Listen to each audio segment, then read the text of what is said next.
నా హృదయపూర్వక వందనాలు కలిగిన దేవుని పిల్లారా, మీరు హృదయాలు వెలిగించే మాటతో దేవుడే కొనే మాటలు తీసుకొని మెద్దకు వచ్చినాడు కనుక మీరు నేను కలిసి ప్రభు మాటల చేత మన హృదయాలు వెలిగించుకుందాం. మన హృదయాలు వెలిగించబోయే ముందు రాత్రి కాలం నుంచి మనందరి జీవితంలో దేవుడు చేసిన ప్రతి మేలు ఉపకారమునకై శిరస్సు వంచి వందనాలు తెలియచేసుకుంటూ కలిగిన దేవుని పిల్లారా, ఈరోజు దేవుడు ఏ మాటలు చేత మన హృదయాలు వెలిగించాలనుకుంటున్నాడో ఒక్కసారి మనం చూడగలిగితే ఇర్మియా గ్రంథం 15వ అధ్యాయము 16వ వచనంలో ఇక్కడ మనం ధ్యానం చేసుకోగలిగితే దేవుని పిల్లరా, నీ మాటలు నాకు సంతోషమును నా హృదయమునకు ఆనందము కలుగు చేస్తున్నాయి. అంటే దేవుడి మాటలు వినంగానేనంట అతనికంట సంతోషం వచ్చిందంట, ఆనందం వచ్చిందంట. మనకైతే ఎలాంటి ఆనందాలు, ఎక్కడైనా ఒక 10 కోట్లు వచ్చినాయి అనుకో, ఏమండి, ఎక్కడైనా మనకి ఎవరో దొరికినాయి అనుకో, ఎంత ఆనందం మనకి. కానీ దేవుడు మాటలంట అతనికి వినపడంగానేనంట సంతోషము ఆనందం వచ్చిందంట.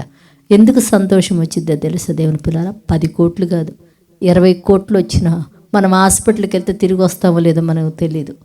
అదే దేవుడు మాటలు మనలేకి కాని వస్తే మనం ఎలాంటి పరిస్థితుల్లో మనకు స్వస్థత వస్తుంది, మనకు సంతోషం ఆనందం. దేవుని మాటల వలన మనం కలిగి ఉంటే మన జీవితం అంతా చాలా హ్యాపీగా ఉంటుంది దేవుని పిల్లల. అలాంటి దేవుని మాటల చేత మీకు సంతోషం, మీ హృదయము ఆనందంగా ఉండునట్లు ప్రార్థన చేద్దాం. పరిశుద్ధుడా, కలిగిన మా పరలోకపు తండ్రినైనా, మాకు డబ్బు ఉంటే సంతోషం ఉండదు, ప్రకృతిలో మాకు ఏమున్నా సంతోషం అనేది ఉండదు. కానీ అయినా నీ మాటలు మా హృదయం దాకా మేము చేరదీయగలిగితే తండ్రి, నీ మాటలు మా హృదయంలోకి దాచుకోగలిగితే తండ్రి, మాకు సంతోషం ఆనందం కలుగుతుందయ్యా. ఆనందం వలన మేము ఎప్పుడునైనా ఆరోగ్యకరంగా ఉంటాం తండ్రి.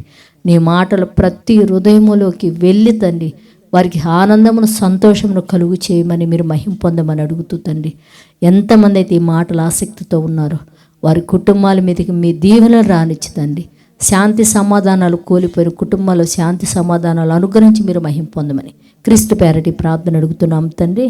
ఆమేన్.